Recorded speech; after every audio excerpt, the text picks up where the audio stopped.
Amigos, ¿cómo están? Bienvenidos una vez más a Proponiendo.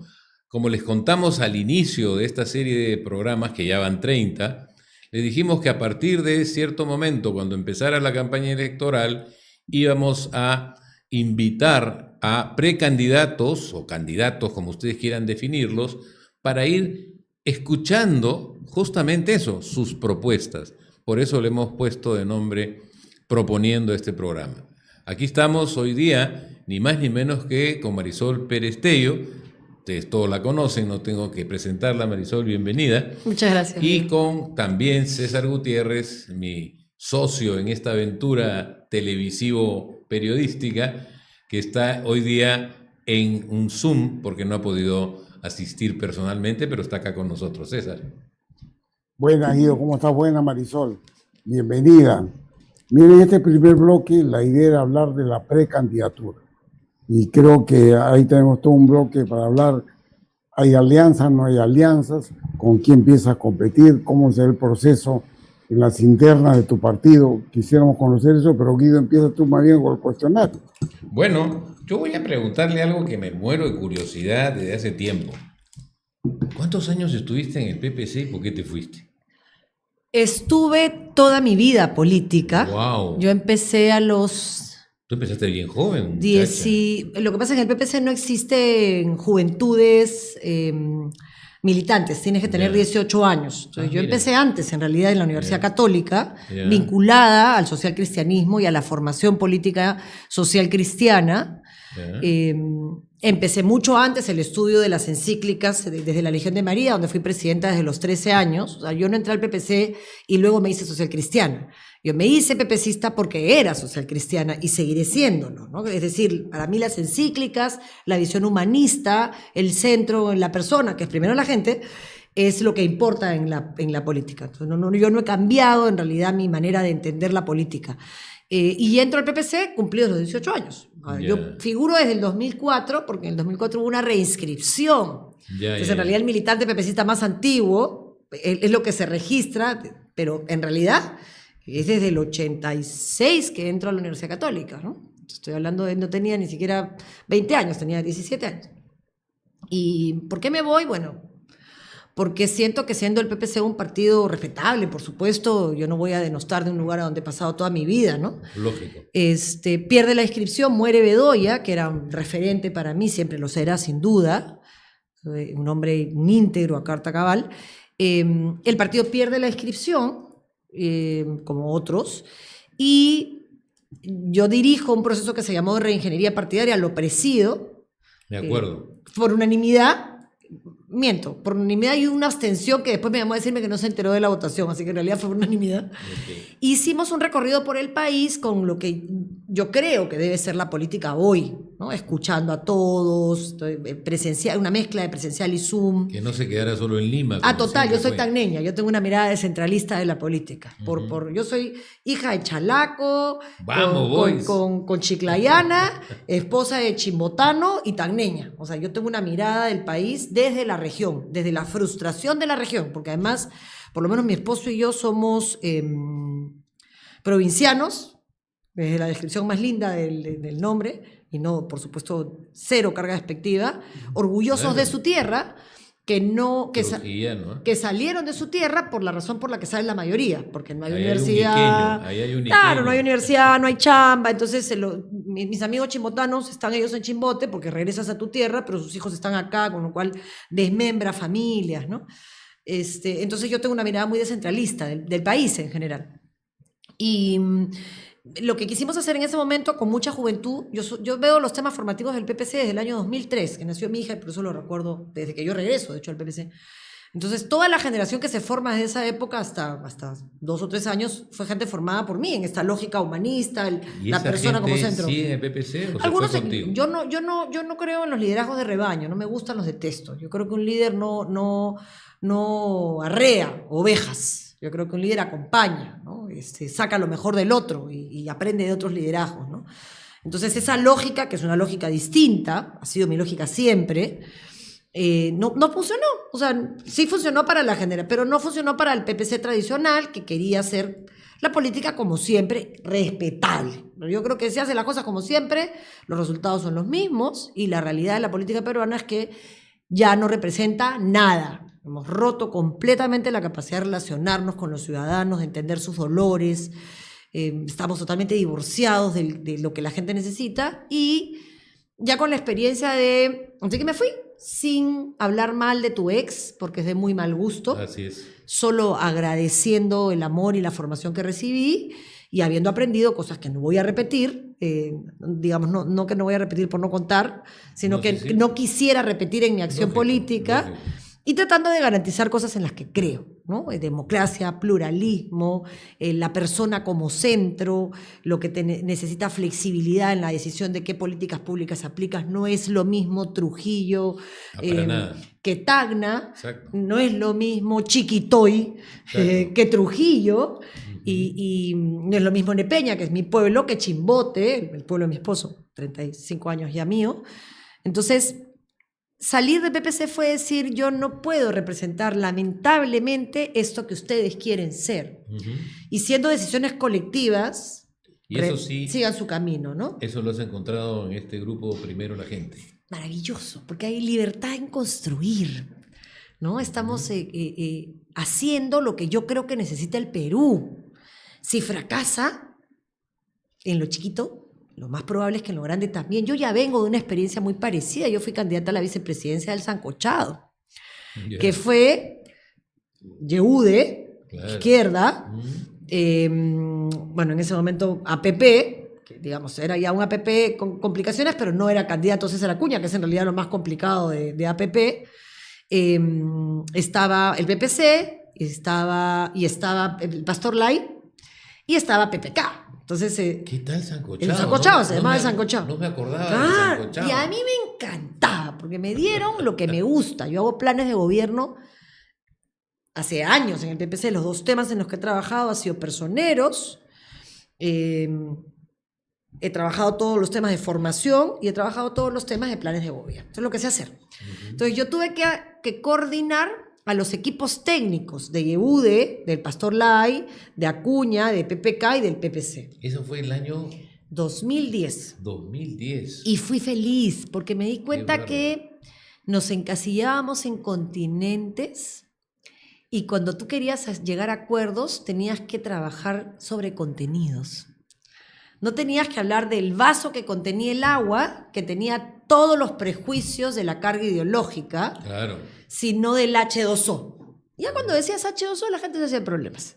Pero el vaso no de cristal, no de papel, no tiene que ser reciclable. No, un ratito, H2O, ya. Entonces fue bien bonito porque con empatía, queriendo llegar a acuerdos, entendiendo que habían temas que requerían soluciones no ideológicas, sino técnicas, ¿no? ¿Privatizamos o no privatizamos agua? ¿Vale la pena? ¿No se puede? ¿Sí se puede? ¿Cuánto cuesta? No vale la pena, ok. ¿Cómo hacemos que esto funcione? En directorios privados, ¿qué hacemos? Se pueden resolver problemas técnicos si descargas lo ideológico. Entonces, a mí ese momento me gustó mucho. Yo salí congresista. Perdóname, si descargas lo ideológico o si homogeneizas lo ideológico. No se puede, porque las palabras tienen carga, tienen mucha carga, ¿no? Entonces, Porque entonces crees en el sancochado. yo, claro, me encanta, es Ya. el Perú. Ok. O sea, el Perú es diverso, tú no puedes Totalmente. aplicar Marisol, la misma hablando de política sancochado. para las azucareras, para ciertas azucareras, para todas. Tú no puedes aplicar lo mismo para chinecas que para Sí, majesiguas. lo tengo claro. ¿No? En Entonces, ese sentido, sí. en todo sentido, en lo que necesita decisiones técnicas, Ajá. en lo que necesita decisiones políticas, Ah, no ok. pues ahí tienes que tener posición. Ahí tienes Sí, que tener y posición. tienes que tener predictibilidad. La política en el Perú no tiene predictibilidad. La gente postula con A y gobierna con B. Eso es una estafa. Sin duda. Entonces, claro, Pero es que no hay consistencia tampoco ideológica ni pragmática. porque no respetan los planes de gobierno, porque los hacen para completar el requisito para postular. Pero cuando Claro. tú haces tú dices poco pero bien. Por ejemplo, tú me dices, tú Marisol, ¿para qué quieres ser presidenta? Yo quiero unir el Perú y sacarlo al mundo a través del Puerto Chancay. ¡Hala! Ya, tal cual. Chiquito, no te tengo que contar un cuento más grande. Pero acaban de quitarle acaban de declarar que no es competitivo, ¿no? El Indecopi. ¿Has visto eso? A ver, Te acaban de poner una trabita ahí. Pero las trabas son la regla en este país, ¿no? Para eso tienes que gobernar, para destrabar. Hay que destrabar todo y garantizar que ese crecimiento que va a dar Chancay, esa riqueza que va a generar Chancay, esa puerta a Asia que puede generar Chancay, nos significa una puerta también al Atlántico, haciendo una posibilidad de unir a través de trenes la puerta de Chancay al Atlántico, uniendo Tumbes con Tacna y haciendo 2 trenes de penetración que puedan salir a Hilo y que puedan salir a Chimbote para usar esos puertos como puertos de cabotaje, y un puertito de Chancay que te ahorra 10 días de flete para el comercio con China, que representa la 6ª población del mundo. Y acostados a India. Estoy hablando de eso. Exactamente. Entonces, ¿qué tendría que estar haciendo los peruanos en vez de estar discutiendo tonterías? Oye, ¿qué cosas tenemos nosotros que ellos no tengan, además de cobre? ¿Qué podemos industrializar en el corto plazo? ¿Cómo podemos hacer que esos productos de la sierra lleguen a un tren y puedan llegar a Chancay y tenga sentido el cultivar otras cosas porque tienes mercado? Entonces, todo eso que me encanta y es para lo que me gusta la política, para construir, para hacer, para cambiar. Ay, hoy es tan chato, tan aburrido, tan del insulto, tan básico. Sí, claro. Que es, entonces el PPC, siendo mi caso original, a la que le agradeceré toda la vida, decidió hacer política como siempre, y quizás ellos tienen la razón, quizás no. No, de acuerdo. Y yo así no quiero. Perfecto. No quiero arriesgarme a juntar centros, izquierdas, derechas democráticos, valores comunes mínimos, ¿no? Libertades, justicia, economía social de mercado. Sí, pues, pero con descentralización, ¿no? Porque si no, no es el modelo alemán, pues, pero ¿no? no con esta ley, ¿no? ¿Con cuál? Con la ley de descentralización que tenemos. No, pues, es que esta ley, el único que entendía esa ley era Pedro Plana, pues, y lamentablemente Pedro nos dejó antes de que terminara el proceso, y nadie más tenía amoblado el cerebro como Pedrito, y a nadie más le interesaba, le cambiaron de nombre a los departamentos, y a nadie le importó, ¿no? O sea, Te corto. Ya. Hacemos un break. bueno. César, regresamos y te toca a ti, ¿eh? Porque la señora está Sí, embalada. quiero hablar de sancochado. Está embalada. Vamos, Me gusta el tema de sancochado y me gusta el tema de Chancay. Ah, Son qué bien, buenos qué temas. bien. Un cortecito y regresamos. Por favor. Listo. Marisol, te has referido al sancochado en este colectivo que participó en la elección del 2011, ¿fue, no es cierto? Es donde se sacó el Pepecuy, que fue bien atractivo. Pero ahora hay otro sancochado. Vi una foto donde apareció Miguel del Castillo, que es uno de los líderes de Primero la Gente. Lo vi con López Chao. ¿Van a hacer alianza con López Chao? Es una pregunta de mayo que hay que hacer en agosto. Si la pregunta es, ¿debemos hacer alianzas? Sin duda. ¿Pero cuáles? Alianzas parlamentarias, sin duda. Alianzas de gobierno, sin duda. Alianzas de segunda vuelta, sin duda. Alianzas electorales de aquí a diciembre, de acá al 1 de septiembre, dependerá de que seamos capaces de renunciar algunos a nuestras legítimas aspiraciones, de encontrar consensos, de saber qué sí, qué no, ni autoritarismo ni dictadura, libertades y justicia, sí, economía social de mercado, pero con descentralización. Entonces, y estos mínimos democráticos porque tiene que haber posibilidades de encuentro. O sea, juntar perro, pericote y gato para ganar, a mí...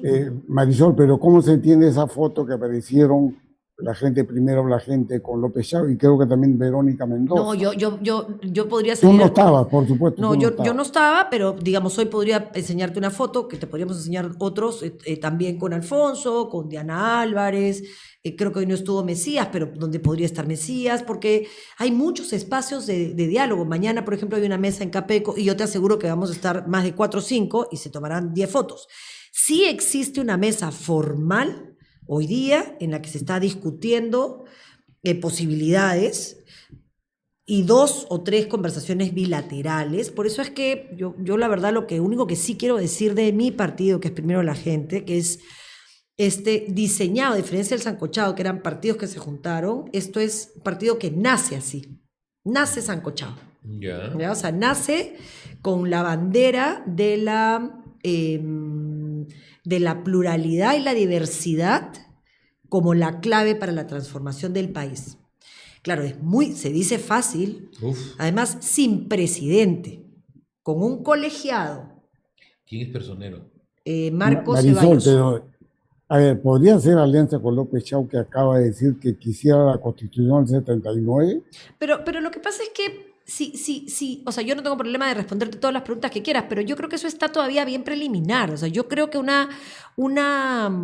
no es un momento constituyente para el Perú, pero sí creo que hay que hacer reformas constitucionales urgentes. Y nuevamente contenido continente, ¿no? Estamos todos de acuerdo en que hay cosas que no están funcionando, que el equilibrio de poderes es un desastre, que no existe hoy día claridad en qué cosas se pueden hacer y qué cosas no se pueden hacer a nivel del sistema de justicia, y que hay algunas reformas que tienen que ser constitucionales. Las voy a empujar de todas maneras. Marisol, pero el tema económico, la Constitución 79, y es un retroceso. Me imagino tú lo ves diferente. Pero además, César, el tema económico de la Constitución está en el estatuto del partido.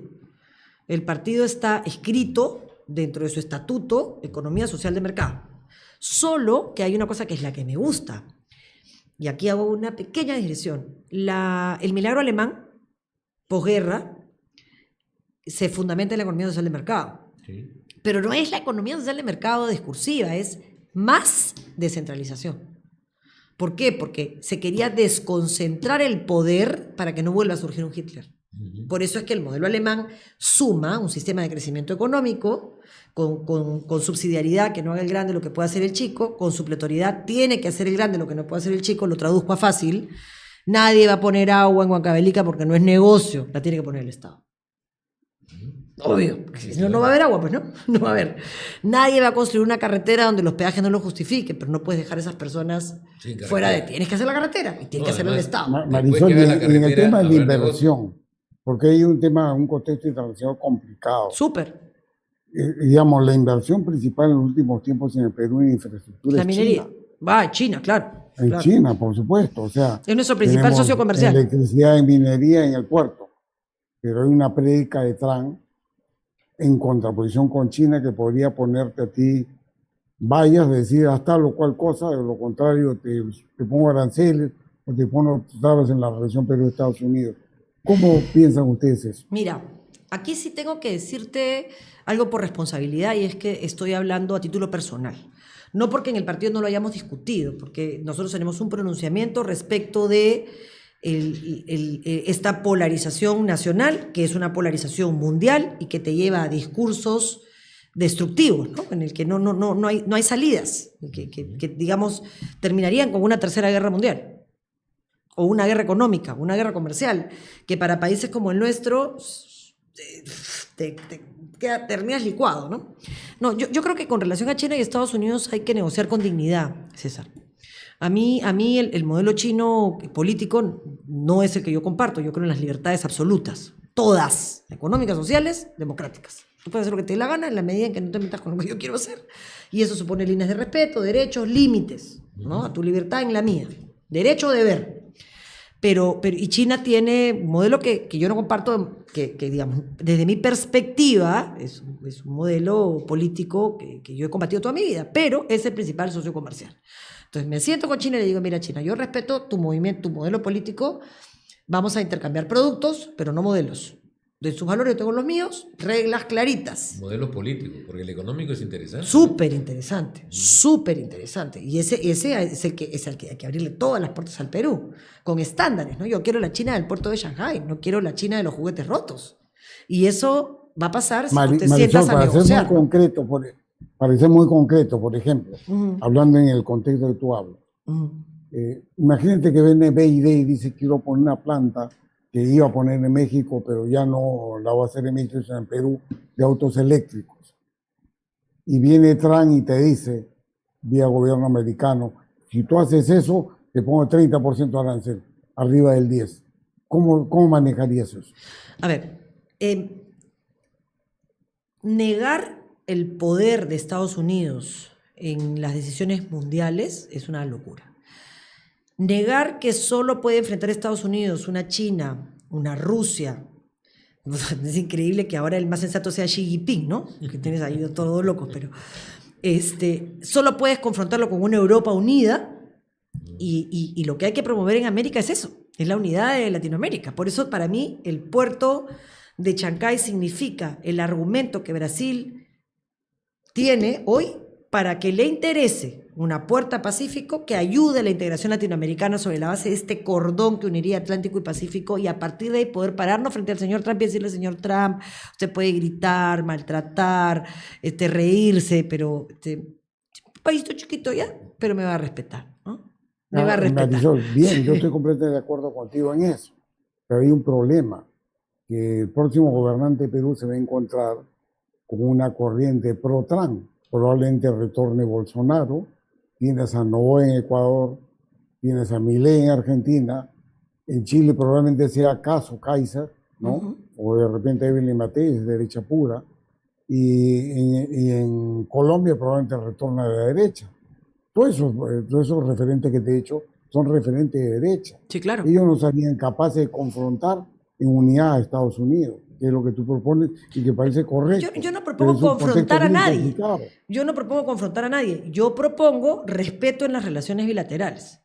No me voy a pelear, ¿no? Sería muy chistoso. Pero en forma individual no te puede hacer respetar. O sea, era bien, me parece bien el grupo. Yo creo que si tú tienes algo que los demás, si tú tienes algo que los demás no tienen, como litio, como cobre, como el puerto de Shanghái, o el puerto de Chancay, te puedes sentar a decir: señores de Estados Unidos, esto es lo que nosotros tenemos, esto es lo que ofrecemos. Se puede sentar a conversar y a tratar de permanecer no al margen del problema de China y Estados Unidos, porque es muy difícil, pero también decidir con cuál socio comercial te quedas. A mí, claro, desde el punto de vista de la tradición peruana, las negociaciones con Estados Unidos las conocemos y las entendemos mejor, pero la realidad es que para Estados Unidos no hemos sido atractivos como socio comercial hace muchos años. Y China ha ingresado, y ha ingresado con todo al Perú. Como suele ser China, ¿no? 100 años para la muralla, nadie se enteró. La tecnología 5G en Alemania, y Angela Merkel diciendo: sorry, no tengo alternativa, ¿no? O sea, ya no nos alcanzamos. La sociedad comercial Perú-Estados Unidos, ¿qué importamos mayoritariamente a Estados Unidos? Petróleo y diésel, que es el principal combustible consumido en el Perú. ¿Qué exportamos? Uvas. O sea, mira esa relación, ¿no? Y la infraestructura, los chinos nos han puesto como 15.000 millones de dólares. Probablemente desistir de Estados Unidos sin pelearse y tomar la opción china podría ser una posibilidad. Por eso te subrayé que de ninguna manera confrontar. Yo creo que las relaciones bilaterales entre los estados hay que cuidarlas muchísimo. Y eso supone respeto en el trato, gestos políticos, no injerencia en los asuntos internos, pero firmeza en decirle una violación de derechos humanos, y decirle, claro, y eso no te quita si tienes las formas correctas. El problema del Perú, hemos perdido las formas. A mí me preguntaron el otro día si yo me sentaría a hablar con el señor López Aliaga. Y yo dije: de ninguna manera. Me dijeron: ¿por qué? ¿No te gusta Porky? Dije: me encantaba, antes era mi dibujo animado favorito, ya no me gusta. Ya no puedo comer, ya no paso el chancho ni el chicharrón. No, mentira. ¿Y por qué? Me dijeron: ¿por qué no? ¿Es un tema ideológico? Por supuesto que no, pero me ha dicho corrupta. Ha escrito en Twitter donde me ha puesto corrupta. Y yo no me puedo sentar con una persona que se disculpa y nos sentamos a conversar. Pues yo acepto la discrepancia en ideas toda. Marisol, ya tocó un tema bien importante, porque en la afirmación de López Aliaga es Odebrecht en el medio, al cual él detesta. Está bien, pero eso es su problema. Primero tendría que informarse, estudiar, entender. Eso me arriba un tema que se hizo con tu permanencia en el Ministerio de Justicia. No me voy a referir al 003, ¿no?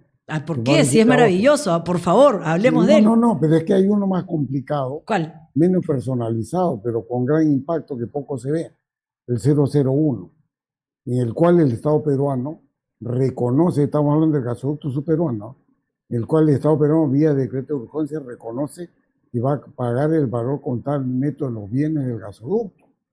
Los y tubos. Eso le viene costando. Sí, es un desastre eso. Lo está asumiendo Ocinermin, pero lo que pasa es que acá en el problema... no, pero lo está asumiendo la caja fiscal, Marisol. Sí, totalmente. El vehículo. Totalmente. Le ha costado 400 millones de dólares. Totalmente. Y le va a seguir costando más, porque ni siquiera se meten a resolver el problema. Pero acá, mira, hay tres cosas... Perdón, a lo que iba la pregunta era, ¿tú estuviste en ese gabinete en el cual se aprobó esto por Consejo de Ministros, de este decreto de urgencia? Sí, claro, porque era la única manera de romper. Ellos pedían una prórroga y nosotros rompimos la prórroga. Esto fue consecuencia de haber roto la prórroga. El tema es que... digamos, ya ustedes habían dado la caducidad. La caducidad se produce a mediados de enero El Sí, decreto claro. de urgencia sale a fines de enero. Sí, claro. Lo Ya que el pasa es que contrato mira, estaba no te roto en ese olvides, y yo quiero casi detenerme porque como es un tema tan confuso, la gente no lo entiende. Así que voy a decirles incluso dónde pueden ir a revisar. Para los que de verdad quieren saber, ¿no? Espérate un ratito. Tenemos Hacemos que un parar. corte y regresamos. Ya. Ya, Marisol, decreto de urgencia 001 para el público gasoducto sur peruano, reconocimiento del Estado peruano vía decreto de urgencia de pagar el valor contable neto de los bienes. Se han valorizado 2.000 millones de dólares. Veo que con ese decreto de urgencia el Perú va a perder y va a tener que pagar. Y preguntaba a Marisol, ¿tú estuviste en el gabinete que aprobó ese decreto de urgencia que la verdad es perjudicial al país? Mira, sí, claro que sí. Yo estaba en el gabinete, estuve en el gabinete hasta septiembre, ¿no? Odebrecht tienes que entenderlo como un paquete grande que empieza en diciembre del año anterior, 2016. Se descubre la Lavajato y ellos hacen un acuerdo con los países con los que querían mantener una negociación. Y todo esto está documentado, yo los invito a ver el mecanismo en Netflix que cuenta cómo operaban, los invito a leer lo que ha hecho Brasil, que no ha cobrado un centavo de reparación, han llegado a un acuerdo con ellos, los invito a ver cómo Colombia dice, oye, acá no se pagó un centavo, como en Panamá no se pagó un centavo y ni se obtuvo información. O sea, el único país que ha cobrado y ha obtenido información es el Perú.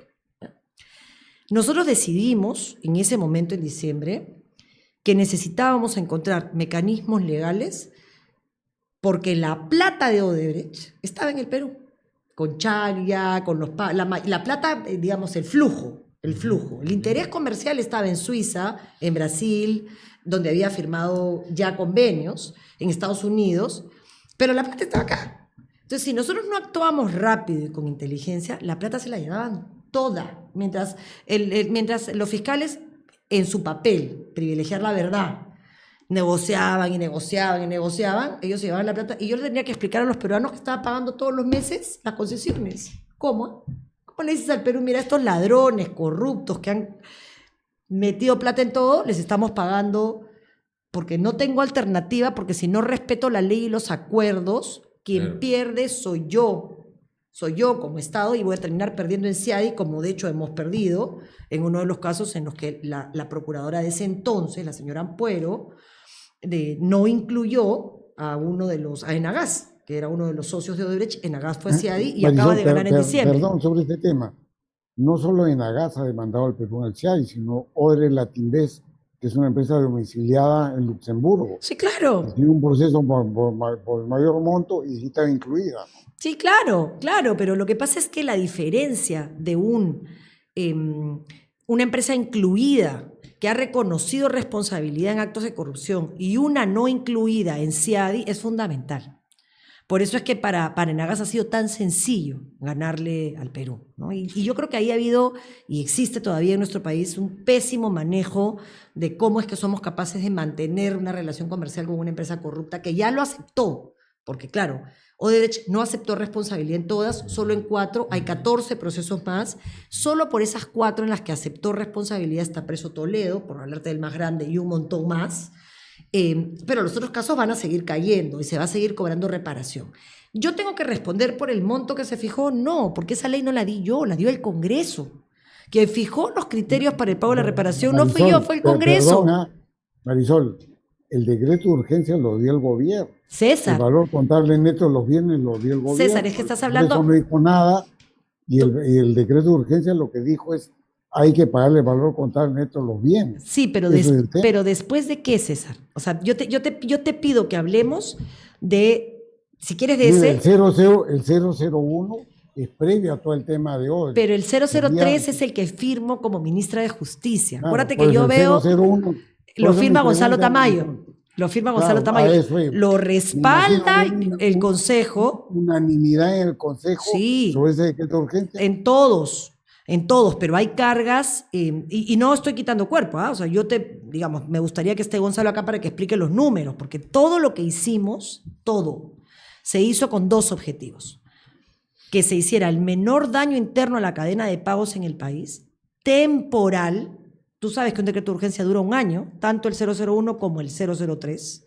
Así que eso se ha tenido que convertir en leyes y el 003 tiene una ley de desarrollo que aprobó Salvador Heresi siendo presidente de la Comisión de Justicia y, curiosamente, reglamentó Salvador Heresi siendo ministro de Justicia. Entonces, Hay que conversen el señor López y Aliaga con Salvador Eresi para que en todo caso le diga a él por qué hizo las cosas que hizo, que a mí no me parecen mal, porque fue, en lo positivo sobre todo, una continuación del 003. Y en el 001, César, yo te cuento lo que estoy siguiendo ahora, y es que cuando lo temporal se hace permanente, terminas quebrando económicamente al país. ¿Qué es lo que ha pasado con las consecuencias del 001, que ya no es el 001, porque eso ya terminó, sino las normas posteriores, dejando sin Hermín, sin posibilidad de generar recursos, con los tubos que cuestan un montón de plata de mantenimiento, sin resolver? Esos problemas se tienen que resolver. El Perú no resuelve, el Perú patea para el gobernante siguiente, como si no fuéramos los mismos peruanos los que pagamos los impuestos, que perdemos plata por ineficiencia, ¿no? O sea, si tú pateas el problema, te revienta en la cara en 5 años. El problema lo tienes que enfrentar.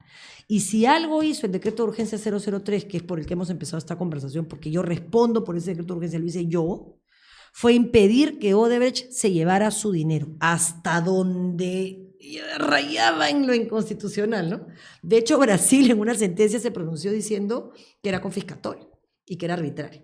Y le dije, confiscatorio nada. Este señor ya dijo, yo soy un ladrón. Y yo lo que he dicho, ya me dijiste que robaste, no me has dicho cuánto, ni sé cuánto te voy a cobrar. Por si acaso voy guardando esto, ¿ya? Y no te vas a llevar esta plata, porque como eres un ladrón, esa plata te la tengo que pagar, porque tengo un contrato, pero la vas a dejar en el Perú, ¿ya? Vas a pagarle a SUNAT, vas a pagarle a todos los que le debes. Y me vas a pagar a mí un poquito para reparación civil, como Estado, y ya después lo que queda, veremos si te autorizamos a sacarlo. Ese fue el 003. Fue audaz, absolutamente audaz. No existe otra legislación en el mundo que adelante la barrera desde el Ejecutivo. Fue una medida del Ejecutivo. Guido, yo pude hacer como hacen todos, la mayoría de gente que no se quiere comer ningún lío. No es tu rollo, no era mi rollo. Había una procuradora, había un fiscal, pero para eso no asumes poder, pues, ¿no? No asume responsabilidades de poder para usar ese poder para hacer lo mejor que pueda por el país. Decisiones equivocadas puedes tomar y tendrás que explicarlas, pero no es el caso del 003. Yo estoy orgullosa del 003, los invito. Hoy tienen toda la información a revisar momento por momento. La línea de tiempo, cuando se dio la ex procuradora que estuvo 5 meses de procuradora, frente a todos los años que tiene la procuradora actual desde el 2017 hasta hoy, no entiende porque tiene la visión chiquita. Yo lo respeto, lo entiendo, está preocupada por su caso, no tenía tampoco por qué mirar el país. Yo tenía que mirar el país, no tenía que mirar un caso, el país. La cadena de pagos de todo el sector de construcción del Perú, quebraba la construcción en el país. Me quebró harto, ¿ah? Y hubiera quebrado el triple. Porque Marisol, no, hay un tema, sí. Hay un tema que venimos hablando con Guido semana tras semana, con la relación Rusia, Trump. Me abandonaste mi 003, César. Yo estaba feliz con mi 003. No quiero monopolizar. No, es que yo quiero decirte algo ahí. Mira, yo he dejado todos estos años que dañen lo único que cuido en mi vida, que es mi honor. Primero porque se lo debo a mi padre, porque he sido formada así, porque a mí me puedes acusar de un montón de cosas, pero de chora o de delincuente jamás. Me puedes acusar de decirle unos defectillos de personalidad, pero, ¿no? Marisol, aquí yo no te he acusado. No, pero es que te estaba contando esto a propósito de lo dicho por López Aliaga, ¿no? Claro, rompes un puente. Y eso me llevó al tema de hoy, del decreto. Pero él es, o sea, tú no puedes ser tan ignorante. Si tú te atreves a decirle a una persona delincuente o corrupto, tienes que tener alguna prueba, ¿no? Yo, porque no tengo ganas de perder tiempo con él, no voy a querellarlo. Voy a querellar al origen de toda esta mentira, que es la señora Ampuero. O sea, de hecho, no he presentado la querella antes porque estoy ocupada en un montón de cosas, ¿no? Pero no pasa nada, ya todos los días. No hay otra persona en este país que se atreva a decir lo que ella dice, porque no hay nada de verdad. Yo tengo una investigación, yo no conocía a ninguno de los señores de Odebrecht, ni una, no estoy contemplada en ninguna investigación, ni estaré. Y la he dejado hacer porque no tenía las pruebas, era mi palabra contra la de ella, pues no era justo además. Cuando ya tengo los documentos, tengo que actuar, ¿no? Pero que un hombre que pretende ser presidente, que dirige la vida de la municipalidad, se dirija a todos insultándolos y no pasa nada, cada quien acepta lo que quiere. Yo no hago política diciéndole a la gente algo que no puedo sostener en su cara. Entonces, esas líneas ya no las retrocedes, ¿no? O sea, ya te dicen corrupto y al día siguiente, hola, ¿cómo estás? De ninguna manera, pide disculpas primero, después seguimos conversando. Bueno. Marisol, perfecto. Ahora yo con Guido he venido trabajando el tema Ucrania, Rusia, Perú, Trump, y me gustaría que Guido aborde, por uno de los temas de Chancay, yo creo que va a ser un foco de conflicto con Estados Unidos. Yo creo que para el siguiente bloque, o todavía queda tiempo, Guido, para que empieces el tema. Yo creo que queda un poquito de tiempo todavía, me quedan 2 minutos para tomar la posta. Guido, y tú empezaste con un tema de Indecopi Chancay, creo que por ahí es importante que lo desarrolles. Claro. El tema es que tengo entendido, no estoy a fondo porque no he tenido todavía oportunidad de ver la resolución, pero parece ser que hemos cometido una cantidad importante de errores a la hora de armar el contrato con COSCO Shipping, que ahora parece ser que efectivamente la gente de Indecopi está diciendo que tal como está montado el contrato, sí se está cometiendo un delito o una falta, como quieras, de que afecta la libre competencia.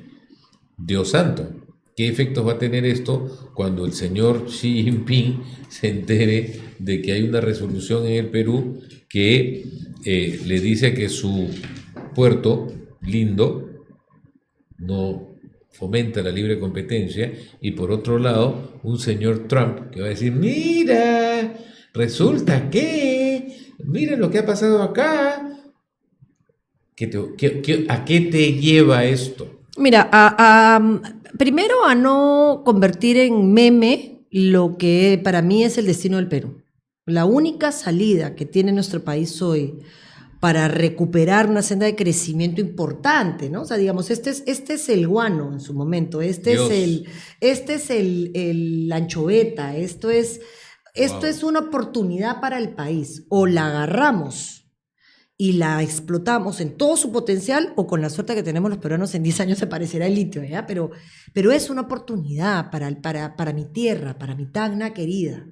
Es una oportunidad para Huancavelica, para la sierra de nuestro país, es una oportunidad para los cocaleros de Yanatile, que pueden encontrar en la coca tradicional, la sagrada hoja de coca, los valores medicinales que nadie en ENACO ha investigado como para poder sacar la prohibición de Naciones Unidas en su momento, porque la coca, la sagrada hoja de coca, no es solo cocaína para los drogadictos, ¿no? Tiene valores medicinales muy importantes que el Perú no ha sabido explotar, y ¿qué tiene el Perú? Solo el Perú, que pueda ser atractivo para el mundo. Eso es lo que deberíamos estar pensando, ¿no? ¿Y cómo llegamos a negociar con un Trump y con un Xi Jinping que tienen una bronca, pero entre ellos se van a amistar de todas maneras, y nosotros podemos terminar fregados si nos queremos hacer los valientes y tomar posición? No tenemos que tomar posición en una batalla económica que no es nuestra, donde nosotros no tenemos nada que hacer, no movemos la aguja. Tenemos que mantener el respeto a nuestro país, a nuestra soberanía, hablar en los mejores términos y ver qué le conviene al Perú en términos de fomentar todas las inversiones posibles sin permitir que nos aplasten. Esto que tú acabas de describir tiene que ver con que este es un puerto privado. Sí, claro. Y al ser un puerto privado, puede dar servicios como privado. Pero la Constitución de mi país dice que no se permite el monopolio. Totalmente de acuerdo contigo. Habrá que ser inteligentes y generar condiciones para que esos servicios que se entienden como privados puedan tener servicios alternativos. ¿Sabes? Todo se puede resolver cuando se quiere resolver, güey. Cuando se patea el tablero y se dice, no voy a respetar, el que termina perdiendo eres tú. Claro, y lo que está pasando con estos chistosos que quieren hacer política atractiva en 1 minuto y medio, pensando que los problemas de un país tan erosionado, con tanta desigualdad, se resuelven contando chistes, con TikToks. O sea, sí, con TikToks aprende a comunicar para la gente que está comiendo y que no está como nosotros metidos en la política todos los días, y que tienes que decirle rápido, yo te voy a resolver el problema así.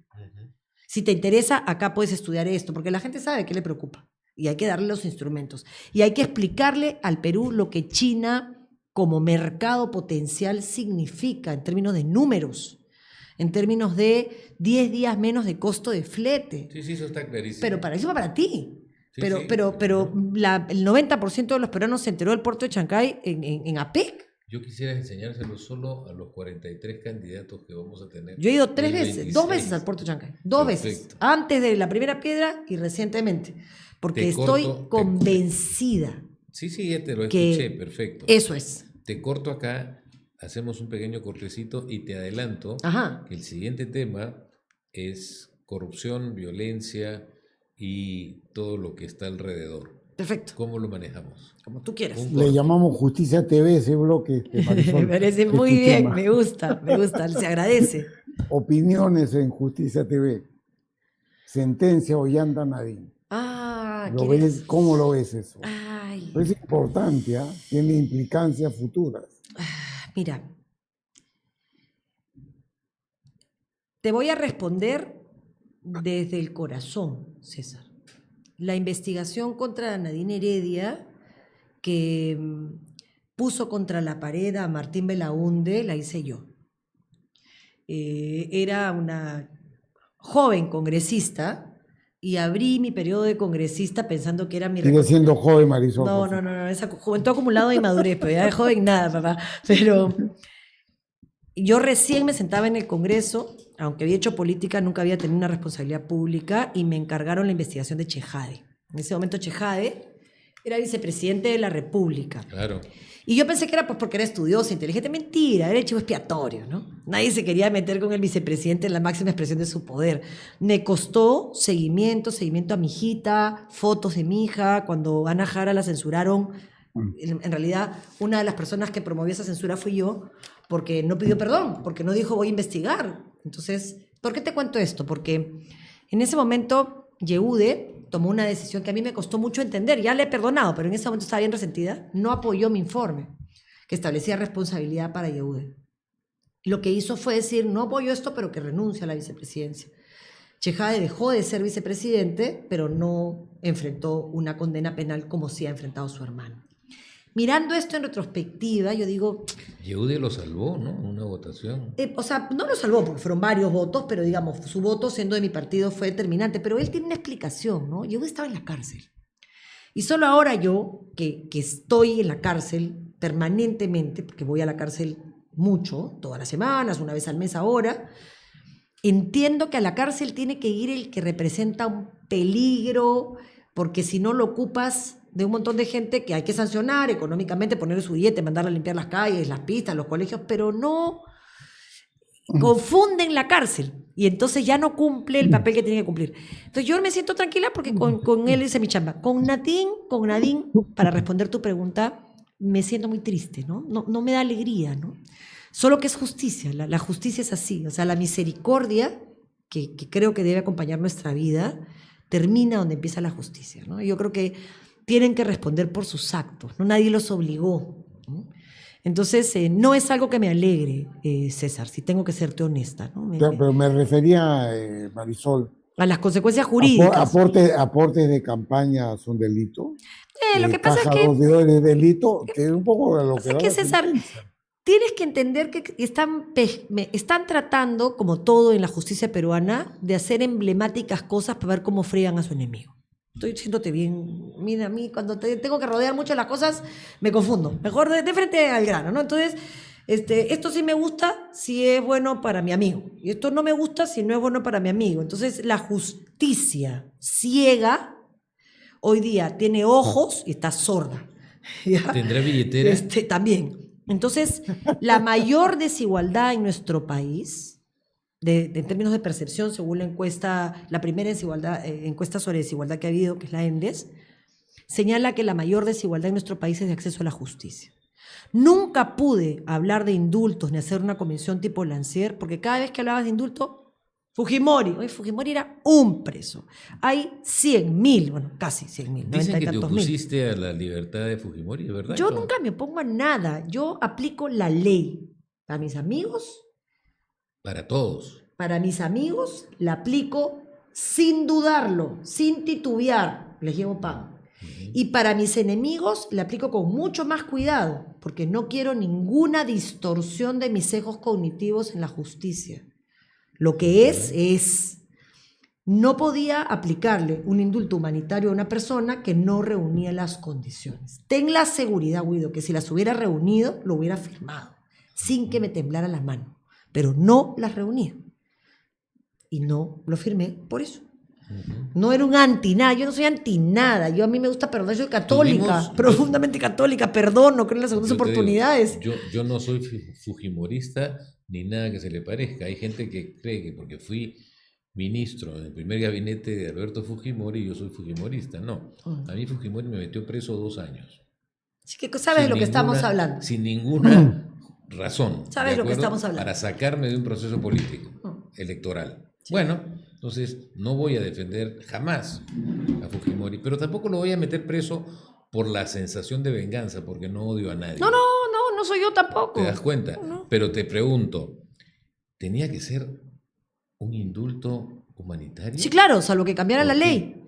Porque la ley te prohibía indultar, también había sido la ley hecha a propósito contra él en su momento, te prohibía indultar. Porque yo conozco indultos no humanitarios. No, es que te prohibía indulto común, claro, a sentenciados. Primero no se podía porque estaba prohibido indultar a sentenciados por secuestro. Gorriti y Dyer, ¿no? Primero. Segundo, él tenía 7 procesos pendientes de solicitud de extradición en el Ministerio de Justicia, que no eran responsabilidad de nadie, y tú no podías indultar a alguien por no hacer tú tu trabajo. Porque el Estado, el Ejecutivo tenía... O sea, para indultar tiene que haber sentencia. Si no, se llama indulto, se llama gracia. Para que haya gracia, tiene que haber el doble del plazo de detención más su ampliación. Y los procesos no se habían terminado porque el Ejecutivo no aprobaba los pedidos de extradición porque no quería comerse un rollo político. ¿No? Entonces, el último pedido de ampliación que lo concede Chile es en febrero del año del indulto, que es el caso Pativilca. Claro. Y en mayo se hace la acusación fiscal. Entonces no aplicaba indulto por Pativilca porque no había sentencia, y no aplicaba gracia por Pativilca porque ya había acusación fiscal. Lo que se hizo fue un mamarracho jurídico, un despropósito. Con el fin de salvar una cabeza, ¿no?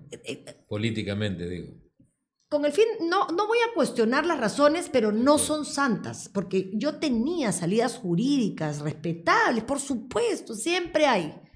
Y de hecho la Corte Interamericana me terminó dando la razón, pero requerías tiempo y requerías hacer políticas para todos y no para una persona. Requerías decir la verdad. Este señor no lo puedo indultar porque no aplica, tendría que modificar la ley y aplicar para secuestro, con lo cual había un escándalo político. Asume pues el costo político. No quería. Ya. No le puedo aplicar humanitario porque no corresponde. No corresponde. No le puedo aplicar gracia porque tendría que mandar todo a solicitar. Ya. Dicho todo esto, les dije, es una persona de tercera edad con una enfermedad degenerativa. No puede volver a cometer el delito que cometió por el que está preso porque ya no tiene el poder. Mándalo a su casa con un grillete. Ni siquiera gaste plata en policías porque no hay. Que no nos cueste. ¿Tú sabes lo que me costaba? Todos los días llamaba a averiguar de los presos emblemáticos cómo estaban. Tosían y los mandaban al hospital. Porque el costo del país de no atender un enfermo que es un preso emblemático es altísimo. Me encantaría haberlo hecho con todos los presos del Perú, pero no hay capacidad operativa. Y eso es... Lo sé perfectamente. Pero eso es lo inmoral, lo inhumano. Claro. Eso es lo que no tiene nombre. Tú hubieras podido hacer una comisión Lancier bien hecha para indultar a todos los que ya no pueden con su alma, con su cuerpo, ya no pueden ni siquiera... Sí. Conozco los casos. Los conoces tanto como yo, sí, claro, ¿no? sí, pero claro. Nadie quiere hablar de política, de eso en serio, porque todo es emblemático. Entonces, cuando tú me hablas de Nadine y de Ollanta, y si eso siente un presidente, no, porque Ollanta y Nadine tienen un modus operandi distinto a Keiko, distinto a otros partidos que recibieron financiamiento de empresas y no los declararon. Vizcarra. Todo es diferente. No conozco el de Vizcarra, conozco el de Nadine, porque lo investigué, el pitufeo lo investigué. Es otro, es diferente. También no estoy diciendo que alguno sea bueno o malo. De acuerdo. Todos son pésimos.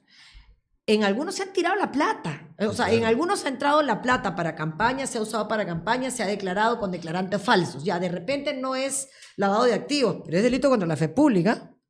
O sea, ha prescrito, ya, pero es delito contra la fe pública. Esta es una sentencia. Tengo que sacarte de la política, ¿no? Porque tienes una sentencia penal. Ya no vas a ir a la cárcel, o ya prescribió, pero que la gente sepa que mentiste, ¿no? Pero, Se me acaba. ay, qué pena. ¿Con quién quisieras pasar a segunda vuelta? ¿Con quién pisé? Con cualquier demócrata, porque yo quiero que mi país tenga un gobernante democrático, con cualquier demócrata, y ojalá que no esté hoy representado en este Congreso vergonzoso. Ok. Marisol, César, ¿alguna pregunta final? Bueno, ahora yo creo que se le acabó el tiempo porque me había quedado con el tema del asilo, Nadine, Marisol. ¿Alguna opinión del asilo de Nadine? Sí, yo he estado recientemente empujando este tema de Chancay, de la necesidad de unir Brasil y Perú. Es bien delicado, ¿no? Yo comprendo que creo que se pudo manejar mejor desde el país, ¿no? Porque si eso se considera un asilo político, entonces todo es político y en verdad esto no es político, ¿no? Esto es un tema de Penal. el pitufeo, ¿no? Y además, en esa época, y con esto acabo para dejarles las ganas, y revisen por favor el informe de la Comisión Belaúnde, que es público, está en el Congreso, que terminó estableciendo responsabilidad para Nadine Heredia, que ella no estaba contemplada en la investigación, terminó saliendo eso de las pruebas. En esa época el lavado de activos tenía que estar vinculado a un delito fuente, y el delito fuente fue evasión tributaria. Entonces ese delito está ahí. Ya el lavado de activos, eso está ahí. Hubo plata que entró, se lavaron activos a través de evasión tributaria y un delito fuente lavado. Ya. El origen era lícito, prueba que era lícito, ¿no? Que si era lícito, ¿cómo manejó derecho sus cuentas para poder sacar plata sin reportarla? Entonces, ¿era lícito? Pero más allá de eso, no me hace feliz que la gente termine en la cárcel, César. Yo no le deseo la cárcel a nadie, aunque la cárcel, lo sabe usted, jovencito, es la casa del jabonero. Así es. Que no cae, resbala. Así que todos estos que andan gritando pena de muerte, que se den cuenta que un sistema de justicia como el nuestro, tan complejo, donde un juez supremo negocia una sentencia por violación, va a hacer que esa pena de muerte se aplique sin ningún criterio de justicia. Tenga mucho cuidado con lo que piden. Marisol, muchas gracias. Gracias a ustedes también. Ha sido un placer estar conversando contigo. César, un gusto, sí, bueno, hermano. Creo que hemos tocado temas que usualmente se tocan. Así Bienvenido, a ver, tendré otra oportunidad de hablar. Yo les agradezco la invitación, el espacio, el tiempo. Realmente un placer escucharte. Para mí también, y me quedo con el 001 y con César para contárselo al Perú. El Perú tiene que entender el 001, tiene que entender el 003, más allá de los actores. Perfecto. Amigos, Listo. Ha sido un placer estar en compañía hoy día de Marisol. Le deseamos la mejor de las suertes políticamente, sin duda alguna, y nosotros regresamos con algún otro precandidato o candidato en el próximo programa. Chao, cuídense. Muchas gracias. Chao, Marisol. Chao, César, muchas gracias.